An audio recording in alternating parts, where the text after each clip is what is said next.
Hey guys, Eric here, and I want to talk to you real quick about thedailydownforce.com. Every day, this website covers the latest news and trends in NASCAR, from silly season right through the checkered flag in Phoenix. Need a new morning routine as soon as you wake up? Well, now you have it, dailydownforce.com. This is the website I use to keep up with the industry, the drivers, and of course, what the community is talking about. And speaking of community, dailydownforce.com is also home to some of your other favorite NASCAR content creators. Plus, they've got all sorts of information that I like to keep bookmarked, like schedules, penalties, ratings, and everything you want to know. Oh, and be sure to check out the merch shop while you're there to find some exclusive diecasts and collectibles. So check out dailydownforce.com, that's dailydownforce.com, and I'll see you in the replies.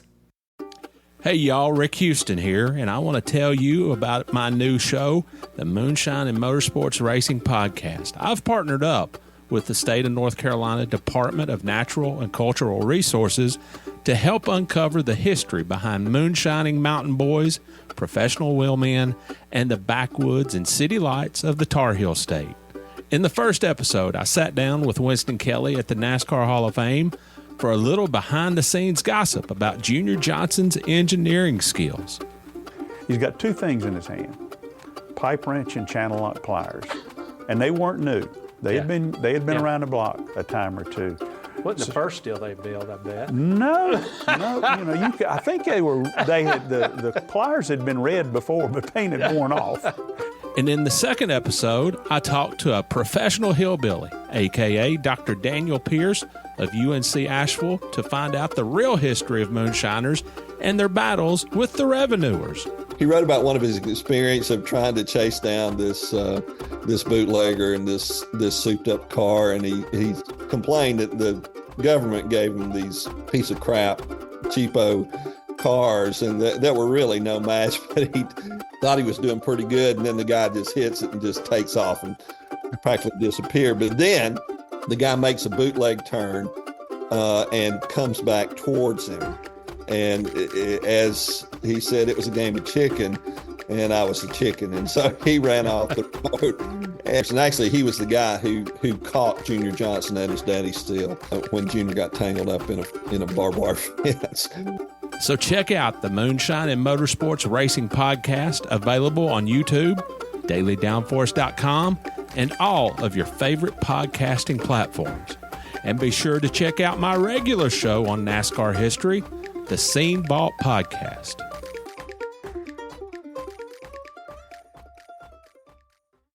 Hey there, NASCAR fans. Have you got your copy of the latest edition of NASCAR Pole Position Print Magazine? If not, there's no better time than now to subscribe at polepositionmag.com. NASCAR Pole Position is the only print magazine covering NASCAR. Officially licensed by NASCAR, NASCAR Pole Position Magazine is published throughout the NASCAR season, and each edition is an instant collector's item, packed with great feature stories and photography. The magazine is even mailed to you in a poly bag for those who love to collect NASCAR memorabilia.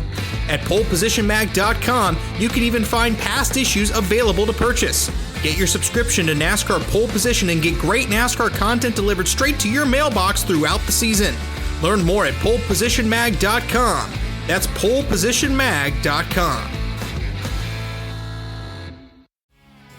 Welcome to another episode of the Moonshine and Motorsports Podcast. Now, for this episode, I sat down with Dr. Daniel Pierce, a professor at the University of North Carolina in Asheville. Now, he has written a couple of books that you really want to check out if you're listening to this show in particular. Now, the first of those is Tar Heel Lightning, how secret steals and fast cars made North Carolina the moonshine capital of the world. The other one is Real NASCAR, White Lightning, Red Clay, and Big Bill France. Now, you're going to like Dr. Pierce because in his email signature, he calls himself a professional hillbilly. So sit back and enjoy. Well, first of all, how does a writer who grew up as a PK, a preacher's kid, wind up writing a book on the moonshine trade? Well, my mother wonders that to this day. But it really started with my interest in NASCAR. In the early 90s, I grew up in in Asheville, and I could hear the old Asheville Motor Speedway, on Friday nights, and but that was not something that we did. And I kind of made fun of NASCAR and all that and sneered. And then I had a good friend who had grown up camping in the infield at Charlotte and Darlington and places like that, and just loved it. And he tried to get me to go for years. And finally, when I was finishing up my PhD in Southern history, I thought to myself, I've never been to a stock car race, and I really can't have qualifications if I don't do that. So I went. This is '94, and he had tickets for the Bristol night race, and I had no clue about what that meant or anything. But I went, and I was immediately hooked with that. So I got really interested in NASCAR, and then started looking into the history of NASCAR, and ended up doing a book called Real NASCAR on the early history of the sport.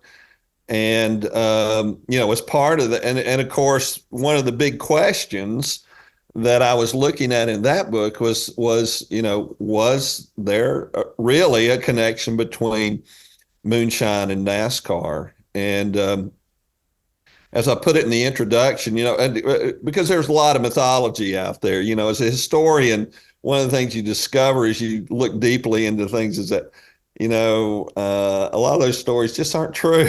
Or, the whole, one of the stories about the origins of NASCAR was that in the Atlanta area that these bootleggers went out into cow pastures and started racing one another and everything. And having a grandfather who was a cattleman and had large pastures, that thought just boggled my mind.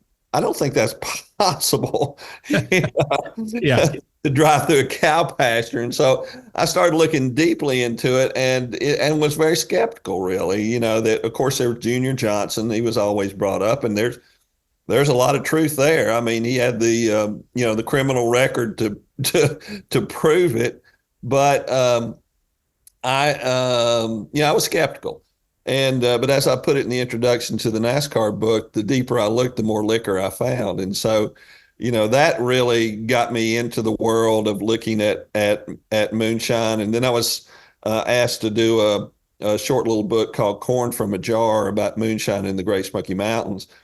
And then that led into the Tar Heel Lightning book in looking at moonshine in North Carolina. And so, it was a strange journey for sure. And in some ways, it's probably a good thing in that respect that my dad passed away back in '97 and didn't see this direction in my career. But my mother is proud in some ways of it, but she still kind of shakes her head at the whole thing, at the whole moonshine thing. All right. So I do have to ask, how did you get your doctorate in Southern history and not have a background in NASCAR? Before I graduated, I did have that, at least the beginnings of a background. Okay. All right. Good deal. So I graduated in '95. My first NASCAR race was in August of '94. So okay, all right, you're off the hook. Okay. First things first, I want to get my terminology correct. What's the difference between moonshining and bootlegging? Okay, moonshining is the production of illegal liquor, and bootlegging is the sale or transportation of illegal liquor. And those terms often get used interchangeably, but basically that's the difference right there. All right. What made North Carolina such a hotbed? A lot of things. I mean, one, it goes back to the first Europeans that came to North Carolina. They had, from Scotland, the Scots-Irish, the English, all these people, even the Swiss, down in New Bern had long traditions of distilling grains into liquor. And of course, they had discovered early on, actually at Jamestown, that you could effectively make good liquor out of distilling corn, which was much more available and much easier to grow in North Carolina. So you had a deep tradition that came with Europeans. A lot of these people brought a still with them, and this became an important part of life prior to the Civil War. Despite the Alexander Hamilton's failed attempt to have a whiskey tax, an effective federal whiskey tax, which was repealed when Thomas Jefferson became president. This was a big part of life. I mean, it was a big part of social life. It was medicine. It was a crucial part of economic life, because just about every small farmer and just about every North Carolinian was a small farmer prior to the Civil War, made liquor. Even on the plantations, I discovered that every plantation had a distillery operated by enslaved people. So it was a crucial part of life. And then along comes the Civil War. And in the war, the federal government passes an excise tax, which of course was not enforceable at the time because North Carolina was part of the Confederacy. But after the war, the government started enforcing that. And so people had a decision to make. What do you do? Here's a crucial part of your life. And particularly people, the war economically just had an incredibly horrible impact on the small farmer's life in lots of ways. And they needed the money and the barter power that producing liquor gave them. But they had to make a choice at this point. Okay, do you pay the tax? That's not really a viable option because they would get no profit from making liquor whatsoever. Do you quit making it? And many did at that point, because it's now illegal if you don't pay the tax. Or do you find ways to make it illegally? And of course, many North Carolinians did that. I mean, they needed the money, and they saw it as their essentially God-given right. And of course, this was a federal law. It wasn't a state law. It wasn't a local law. This is a federal government, and many of these people, of course, being Confederate soldiers and supporters of the Confederacy, didn't see federal laws being particularly viable. That plus the fact that the people enforcing the law were all Republicans because it was a patronage job. So it really, in the late 1800s, it really becomes, despite the best efforts of the government to shut it down, it becomes deeply ingrained, I guess, to throw a little pun in there. But it becomes ingrained in rural society in North Carolina. Well, then, in one of the, in some ways, craziest historical thing that ever happened, and in some ways unimaginable, if you look back at the earlier history, you get Prohibition in North Carolina, which comes into effect in the early part of the 20th century. And North Carolina becomes the first state by popular referendum to outlaw alcohol altogether in 1909, so 11 years before national prohibition. And actually, you'd had essentially prohibition on the local level for a number of years there. And so what prohibition does, it eliminates the legal trade. It gives the illegal operators a monopoly, and it greatly increases their the profitability of that enterprise. And so prohibition, in terms of moonshiners, is one of the greatest things you can imagine. In fact, later on, when you have local referenda on opening up legal alcohol, having ABC stores in in counties, you could guarantee that the opponents would be the Baptist and the Moonshiners, so that they would unite, because the Moonshiners definitely didn't want the competition. But they had a clear field for a long time in North Carolina. Again, the Baptists were their best friends in many ways, because they kept their business profitable. And again, and then when you get national prohibition, it makes it even more profitable. And North Carolina has this reputation for its liquor. And so, they've got a huge market now, and so it's going all up the East Coast and from Western North Carolina up into the upper Midwest. And so they've got a huge market at that point. So and again, the strength of prohibition in North Carolina really helps create an environment where as I put it, North Carolina is the moonshine capital of the world by the mid 20th century, for sure. What kind of rivalry, if North Carolina is the moonshine capital of the world, what kind of rivalry was there with moonshiners and bootleggers in Virginia and South Carolina and Georgia and Tennessee? What kind of rivalry was there, if any? Well, one of the things that I was really surprised, because all the moonshine movies, like Thunder Road and all these other, they featured these wars between these competing factions, and the shootouts that happen, not only with the revenue agents, but also with rival producers or, some criminal gang or something like that.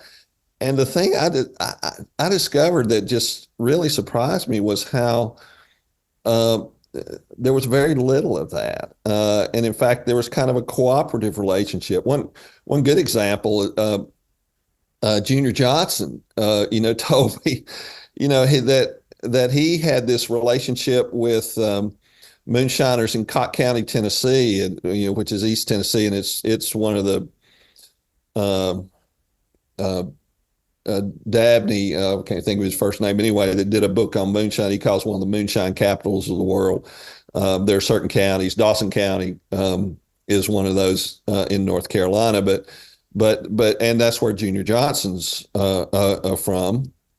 But he had this cooperative relationship with the moonshiners over in East Tennessee, and they would go in together and get tractor trailer loads of sugar from New Orleans and split it, and so there's that type of thing. And so it's really kind of surprising that you didn't see more of a rivalry. And as long, I think, as you kind of, stayed on your own turf and didn't, try to steal customers, from other people, that, people work together, so it's really an interesting story, and not at all what I expected to find. How many seem to be in it as a sincere attempt to make ends meet and provide their families, and how many just like living on the ragged edge, the wild side, so to speak? I think it's kind of for a lot of people, it was kind of a both and kind of deal. Yeah. It wasn't an either or, it was a both and I think for one thing, in terms of kind of male identity in the South, kind of favored outlandish behavior in some ways, and that whole notion of getting behind the wheel of a modified 39 Ford flathead V8 and hauling liquor and outrunning law enforcement down, was very appealing, to these kind of independent minded, as was going on to a stock car track later on. But at the same time, again, that necessity, I think fueled a lot of it, and of course we like the stories about the hauling liquor and the shootouts and stuff like that. But for most people, it was much more low key, and they were more likely to kind of haul it in a very quietly through town in the back of a truck. But again, I think it's a both and kind of thing, that people, young men like Junior Johnson felt economic responsibility to help support their families. But they also loved the thrill of all of it, and that kind of being on the edge all the time. So again, I think both played a role. And then I think there's also something at work here that I call the Breaking Bad syndrome. And if you're familiar with that television show, where the main character, starts out as a way to support his family and has some medical issues that are very expensive and wants to, and so he kind of gets into making meth, but once he gets into it, he's making lots of money, and he gets deeper and deeper and deeper and deeper into it. And I think that happened, particularly the people that became the large producers. And you had some individuals in North Carolina who were really, as Junior Johnson put, called them big time operators. And I think that, that became much more because some of these individuals became very wealthy, and their families reap the benefits of that wealth that they accumulated to this day. How did the automobile change things for the moonshining and bootlegging industry?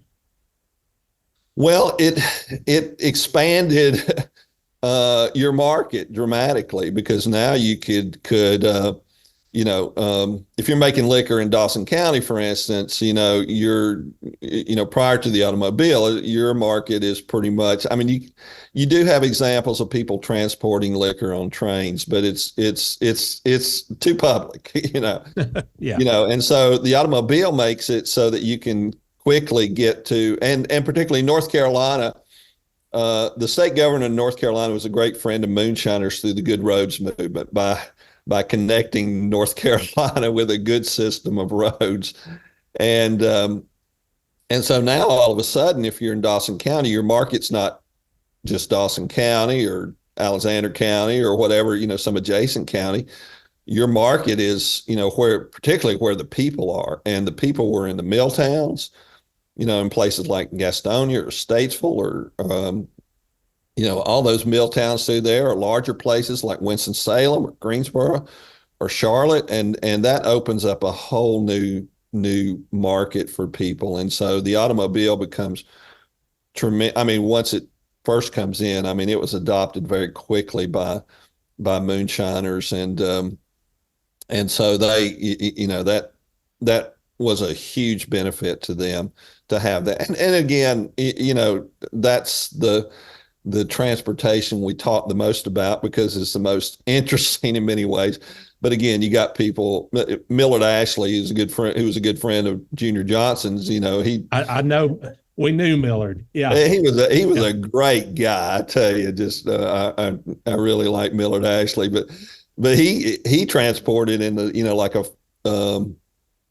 farm truck, and very quietly going through, and he wasn't, like Clay Call and Junior Johnson and those guys, who has some hopped up Ford or whatever, hauling liquor as fast as they can. But again, that really changed the business in lots of ways and expanded markets dramatically. And again, helps make it even more profitable. Ingenuity is part and parcel of making the product.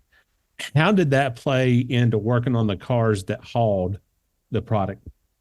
They took a lot of pride in their product. They also took a lot of pride in their cars.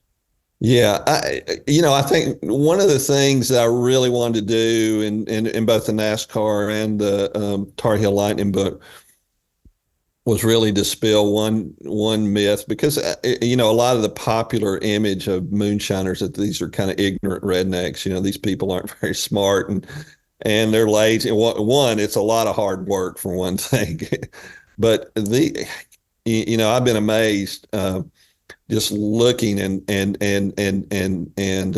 hearing the stories of people who were involved about how smart these individuals were and how creative and particularly if you have mechanical abilities, you were going places in a lot of these counties because you were in demand.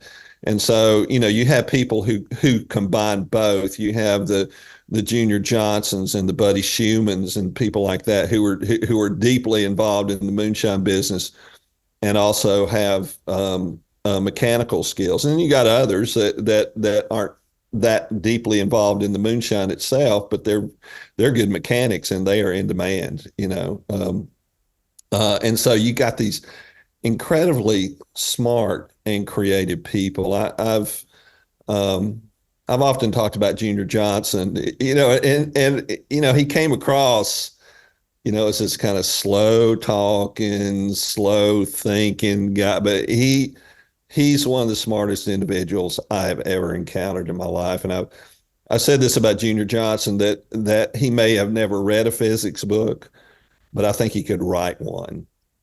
Wow. Yeah. Because he just understood, the way all kinds of things, from aerodynamics to the mechanical workings of an automobile. I don't know. It's just, he was just, as some people would say, scary smart. I mean, and there are a lot of people like that. I mean, that's the thing, the people I got to know, were, they may not and probably didn't have a high school degree, but these people were so smart and so creative. And, it's really one of my favorite stories. I'm trying to think of the guy's name, but anyway, he was a revenue agent. And he wrote this book about his experience. And actually, he was the guy who caught Junior Johnson at his daddy's still when Junior got tangled up in a barbed wire fence, but trying to run away. But he wrote about one of his experience of trying to chase down this bootlegger in this souped up car, and he's complained that the government gave him these piece of crap, cheapo cars, and that were really no match. But he talked about trying to chase this guy down. Thought he was doing pretty good, and then the guy just hits it and just takes off and practically disappeared. But then the guy makes a bootleg turn and comes back towards him. And as he said, it was a game of chicken, and I was a chicken. And so he ran off the road. And but the way he characterized it, I just always loved this analogy. He said it was like a one-legged man in an ass-kicking contest.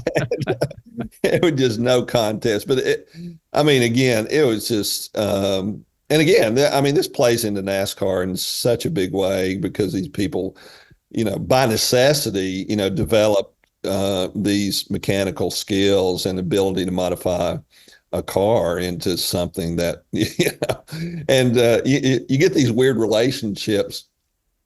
Like when I grew up in West Asheville, you had Eddie Joyner's Speed Shop, and you had these kind of things all over North Carolina, where these people are importing, Edelbrock and Offenheiser and all these things from California and other places, to help modify a car and make it go really fast. And so, and again, that feeds into a whole kind of car culture in North Carolina. I mean, if you grew up in North Carolina when I did, you just saw these jacked up cars all over the place. Now nobody, the young people that jacked up their cars didn't know why they were doing it. But of course, that was a way to beef up the suspension, so you could you could haul lots of liquor and still handle the car. And so, but that kind of fueled into fed into the popular culture, of North Carolina. I mean, these people didn't know why they jacked it up. They just thought it looked cool.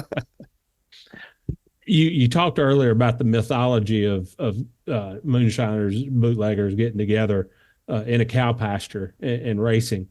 How far back can informal races between liquor cars be documented?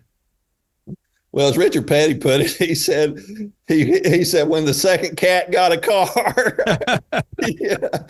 And particularly, I mean, these guys were, adrenaline junkies in many ways, and that fed into it, the whole moonshine thing and trying to outrun the law and that type of thing. But, and it became a very competitive thing. And so they would race one another, but not in cow pastures. They'd go out on the highway. And in fact, it was, oh God, I'm trying to think who it was. But anyway, it told me about races on, I think is it 321 that runs through Dawson County and down through Yadkin to Winston-Salem. One of the highways. 421. 421. Yeah. And so, which is now Junior Johnson Highway, which is ironic, but said they would race from somebody's store in Yadkin County into Dawson County, and regularly. And again, this was a common thing, that these people would have these outside of Atlanta. They, actually during World War II, there were huge races with lots of money bet on them between these bootleggers, but they were on the highway, and not oval track races. And so, those again, as Richard Petty said, when the second cat got a car, people were racing again. These bootleggers, they had the best cars and the money to bet on these races and stuff like that. So these became very common. Lee Petty, actually, it took a while for the family to admit his connections to hauling liquor. I think it wasn't until Martha died that they publicly admitted that. But he was a noted street racer, and he'd have to paint his car because nobody'd race him. He was that good. And of course, which later played out in his career. But they're racing on the roads, and again, this was common everywhere, and people would come out, be late at night and stuff like that. But they'd come out, pretty good sized crowds just to watch these guys race.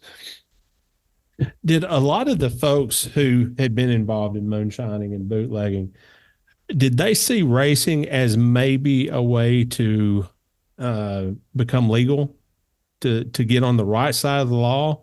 Yeah. Or were they just doing it to have something to do to pass the time? I think, I think it's a both and thing. I think that was an added benefit. Although a lot of them, those early drivers, kept a hand. I mean, Junior Johnson's a good example again. They kept a hand in the illegal business because, racing wasn't paying that much at the time.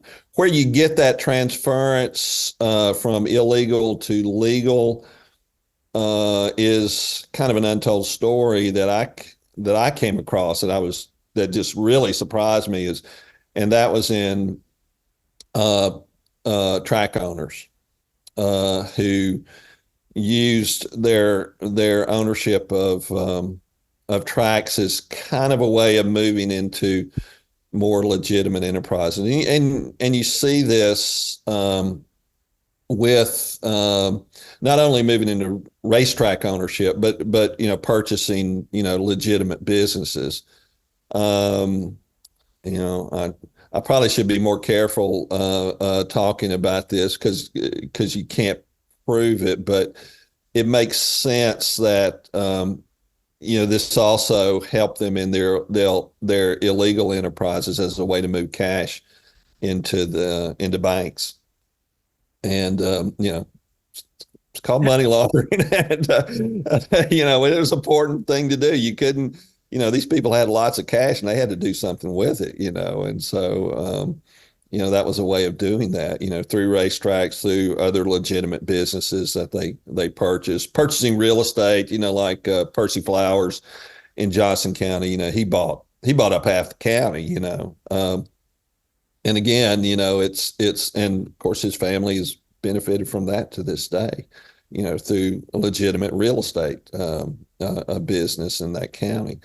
So so there were those connections, and of course, as stock car racing got got more profitable, and as purses improved, that was an incentive to move out. But Junior Johnson is still involved in the family business into the late 1950s.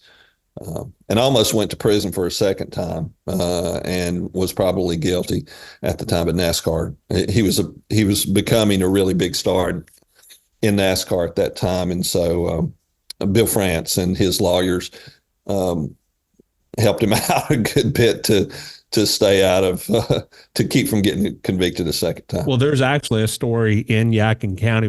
My wife and I, my family and I, we actually live in Yadkin County. And no Millard and his family. And there's actually a story that Millard went to prison for Junior at one point. I hadn't heard that, but they were very close friends up until the time that I think Millard preceded Junior in death. But how did so many of the teams wind up in and around Charlotte? I think that,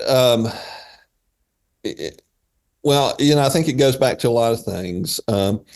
Buddy Schumann, I think, was someone who was very instrumental in that. He developed a weird relationship with Ford. And Ford actually did an investigation of him and said, do we really need to be associating with this guy? But he was so good, that they developed that relationship. And so he was in Charlotte. And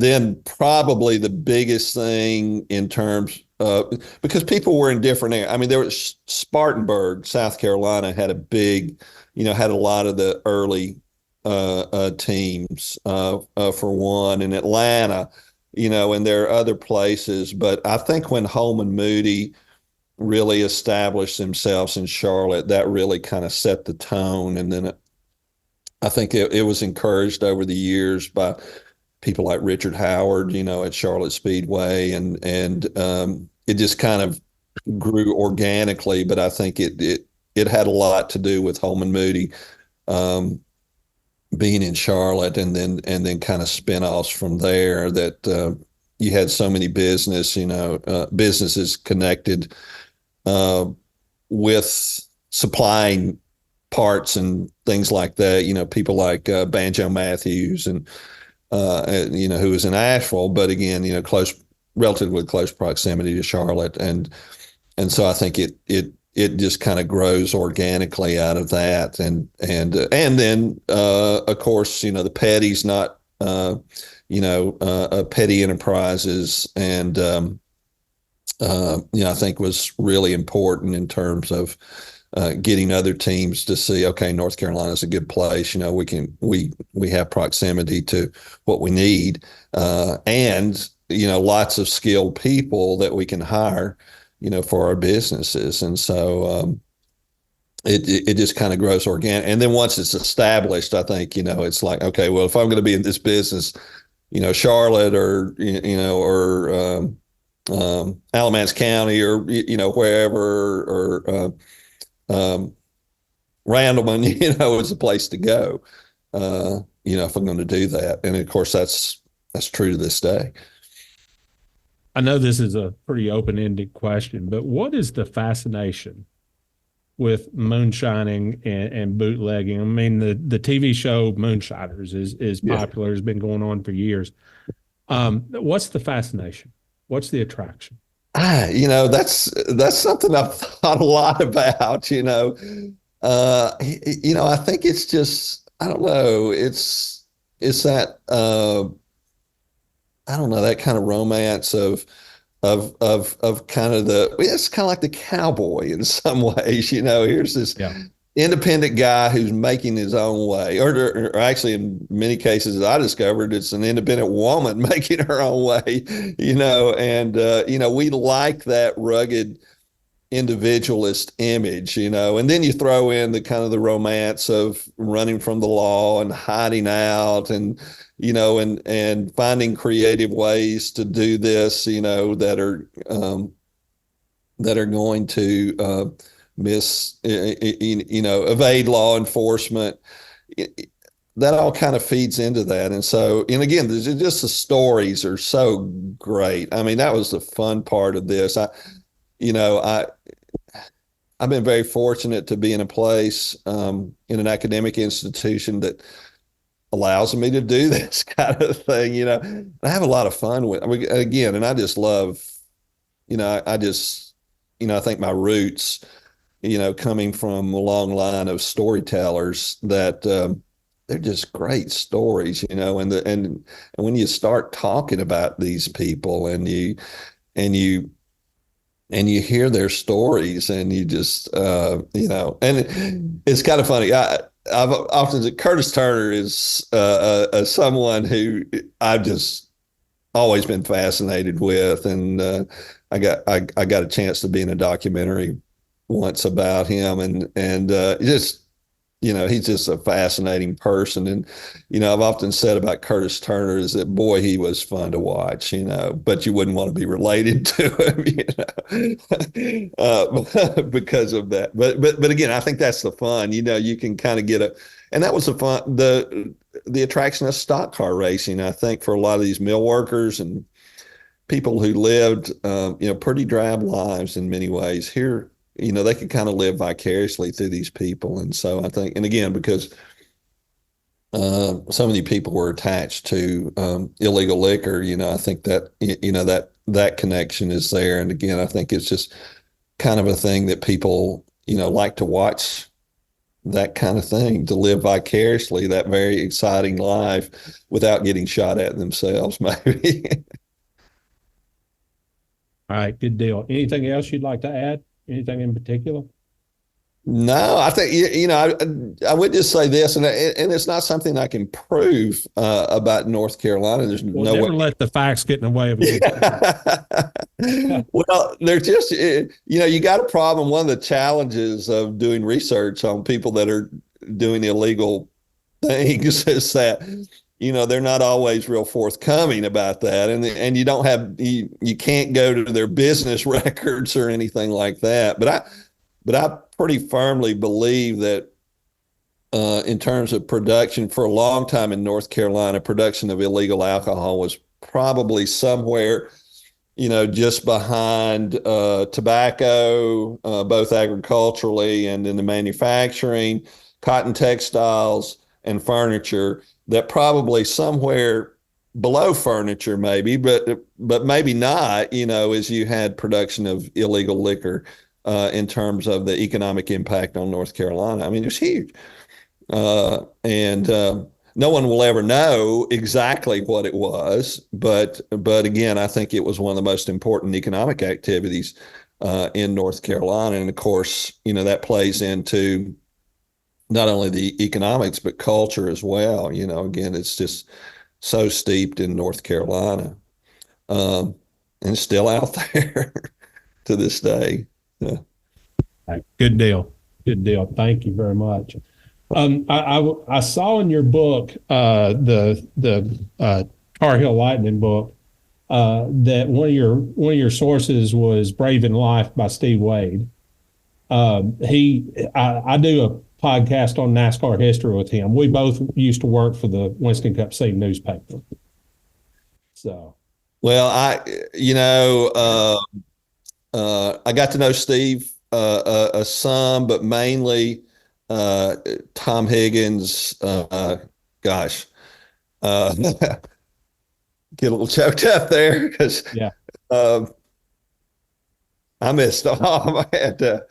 He was just he was a great source, and and just I spent some good times with Tom, and it was always something that a lot of things that I couldn't put in print.